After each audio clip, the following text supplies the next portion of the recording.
And yet we see stats coming out of places like the United States, where some 75% of the youth believe that Marxist socialism is the way forward. And we have to ask ourselves, why? Why do they believe that? And the answer is radical professors. They are being radicalized at university level.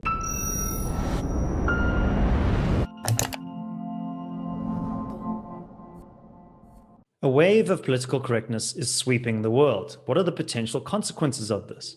Well, joining us back on the CRA channel is Douglas Kruger, who's a commentator and author of a new book called Political Correctness Does More Harm Than Good. Douglas, welcome back to the CRA channel. Could you tell our viewers what are the potential downsides of this increased incidence of wokeness or political correctness? Yes, thanks, David, and great to be back with you. Anyone who's been paying attention to society for the last few years, and particularly for the last couple of decades, will have noticed this massive progression of woke ideas, radical ideas, politically correct ideas. And it's easy to assume that it has come out of nowhere. But in fact, in the book, Political Correctness Does More Harm Than Good, I trace its genesis all the way from Rousseau up to today. So this has been incubating for a couple of hundred years.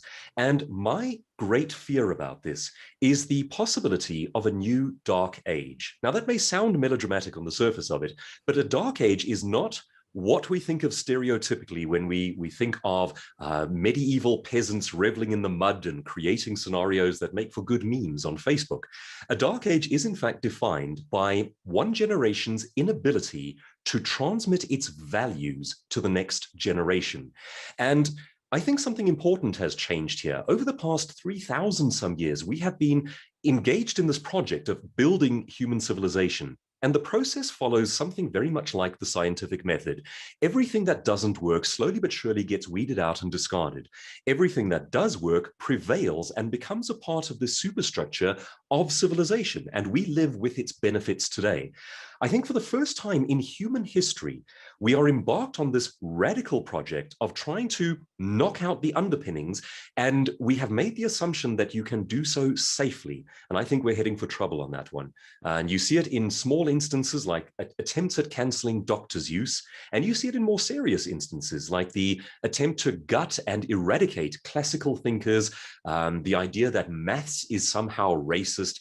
In other places around the world, you see things like a move to pull down a statue to Winston Churchill, one of the great figures who helped our civilization to survive. And I'm very concerned about what we are handing to the next generation. And I think if it's left unchecked, and if it is continually gutted by this culture of repudiation, we are headed for a new dark age. We live in uncertain times. Click here to find out how the CRA can help you to understand, prepare, and prosper. So Douglas, we at the Center for Risk Analysis focus essentially on political and economic risks. What are some of the risks that you have flagged in terms of this new global ideological movement? Yes, I've set myself the goal of identifying, debunking, and dismantling these ideas and trying my best to help other people to articulate what's wrong with them. Because we tend to have this sense of moral queasiness when we encounter woke mobs or politically correct ideas.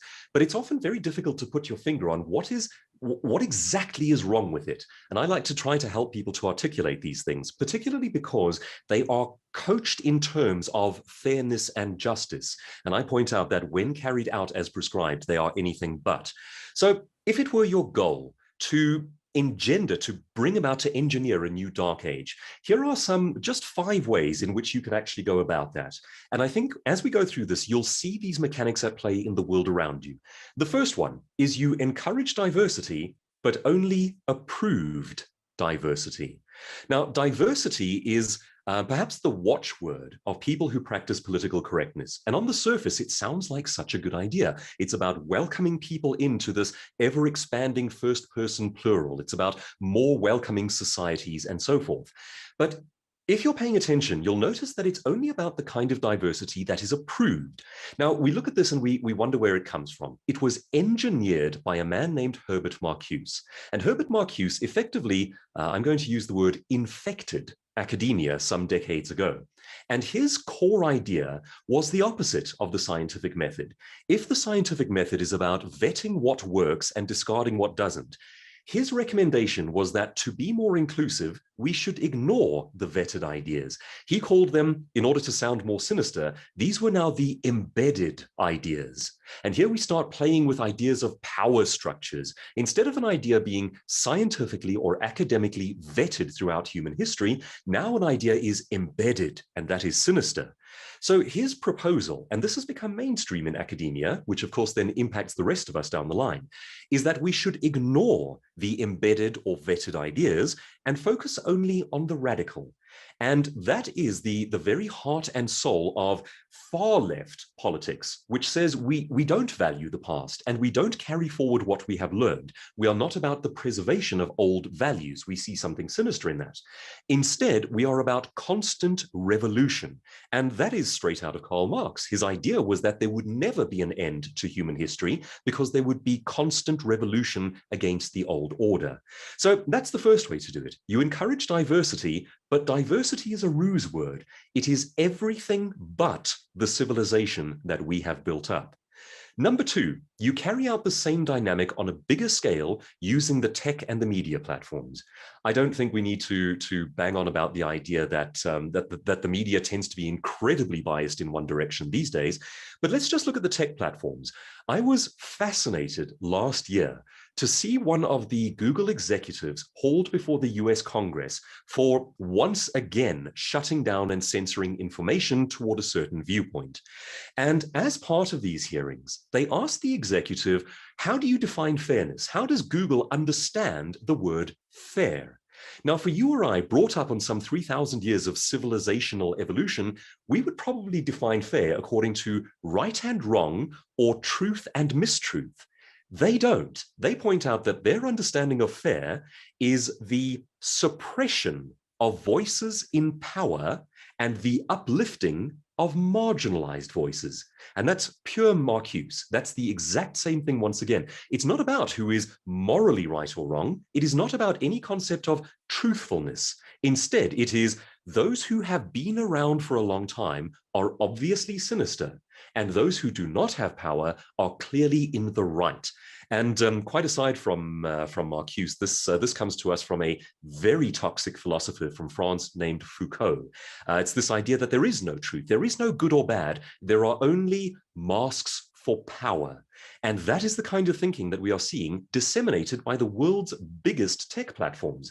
I think it is incredibly dangerous when your access to information, to ideas, and the thing that nudges you toward an understanding of right or wrong is mediated by very young men who believe that they have a finger on what is right and what is wrong.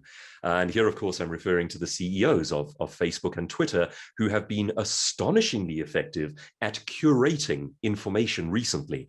And when you pit them against people like, let's just take one example, Sir Roger Scruton, who was knighted for his services to humanity. This is a man who has certain ideas about what is morally right and wrong, and they are diametrically opposed to the ideas of someone like the CEO of Twitter. But we have the CEO of Twitter as a young man, certain of himself that he's got it right, and the thinkers who have come before him have got it wrong.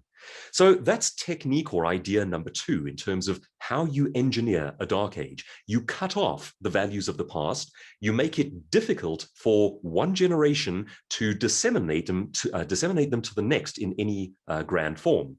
The third way that you do that is to overtly promote Marxist socialism. Now, in the book that you mentioned, that political correctness does more harm than good, and in a new one that I've just written called How to Grow Rich, 50 Ways to Debunk Money Myths, I go through all the history, the fallacies, the right and wrong about free market trade and how that helps people and helps individual human rights versus Marxist socialism. Now, there's no contest between these two, and yet we see stats coming out of places like the United States, where some 75% of the youth believe that Marxist socialism is the way forward. And we have to ask ourselves, why? Why do they believe that? And the answer is radical professors. They are being radicalized at university level.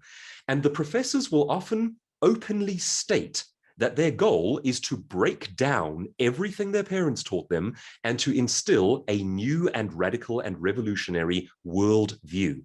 That is the formula for a dark age. The next thing is to to use non-stop propaganda words, and you use this terminology until it becomes unquestioned. I'll give you just one example of this one. If you think about how human society unfolds, probably the two greatest influences on our thinking, our civilization today are Athens and Jerusalem. And Athens in terms of science and philosophy and logical thinking and medicine and so on, and Jerusalem in terms of spiritual values and understandings of right and wrong and good and evil. Put those two together and give them some 2,000 years of human development, and we come up with our ideas like human rights and the sacrosanct nature of the individual.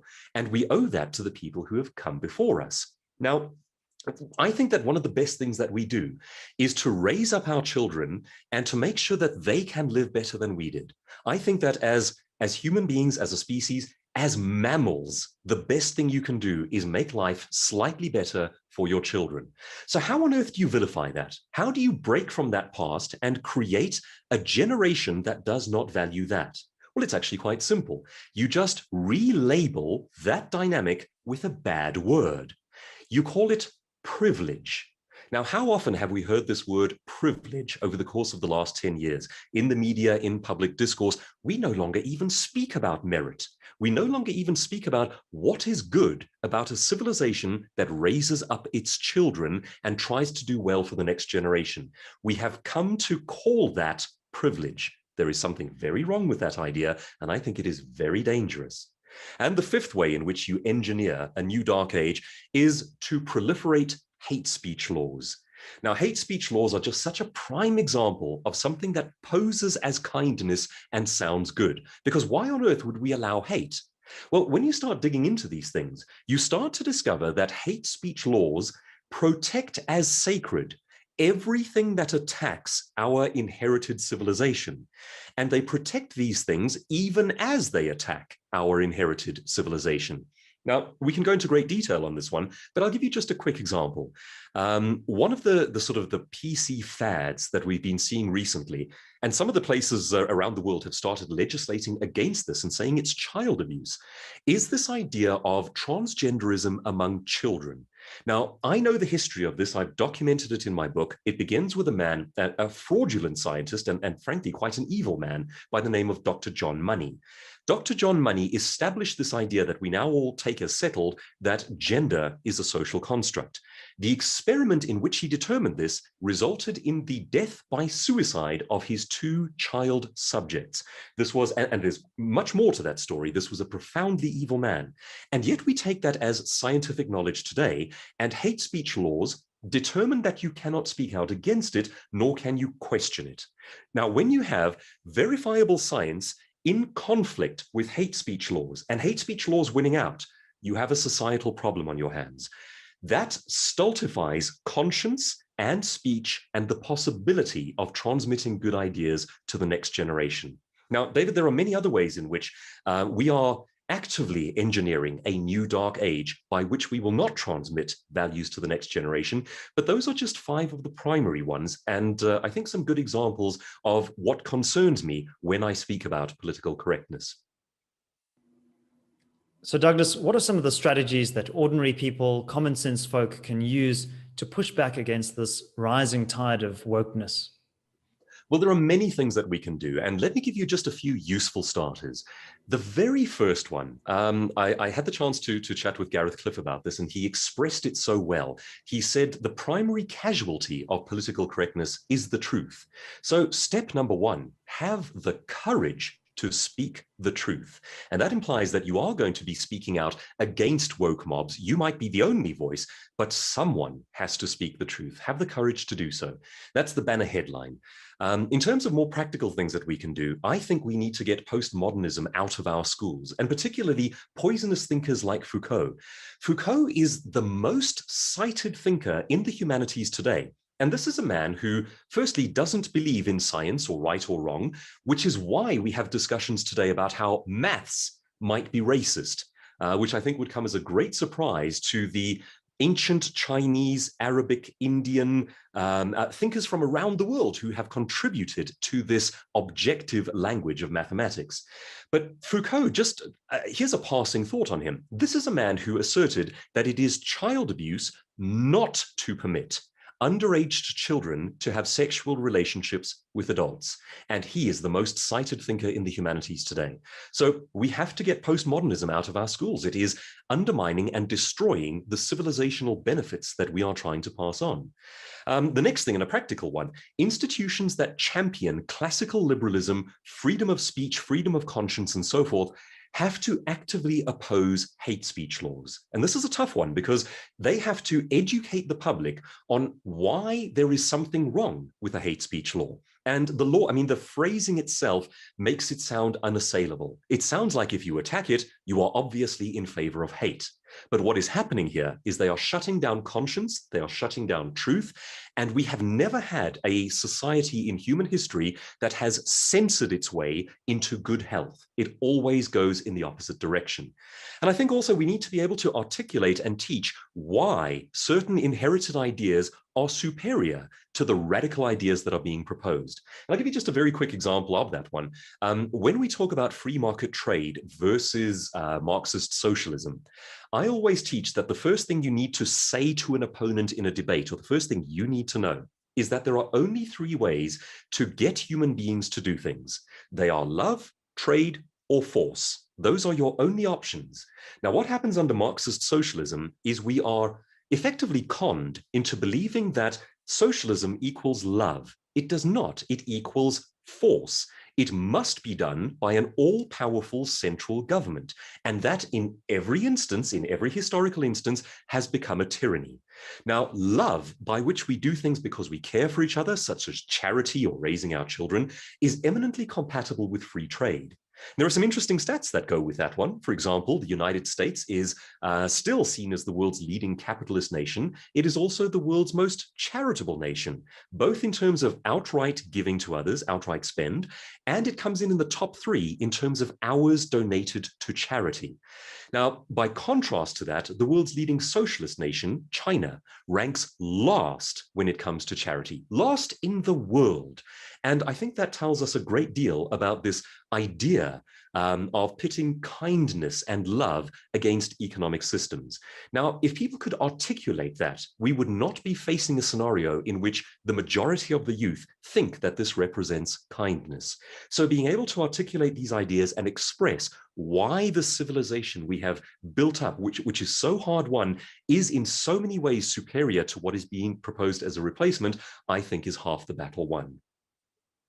Well, thanks very much, Douglas. Let us know what you think. What is the cause of this ever-increasing prevalence of wokeness in our society? My name is David Ansara. This is the Center for Risk Analysis. Please remember to like this video and subscribe to the channel, and also check out the links in the description below to Douglas's book and his YouTube channels. Until next time, take care.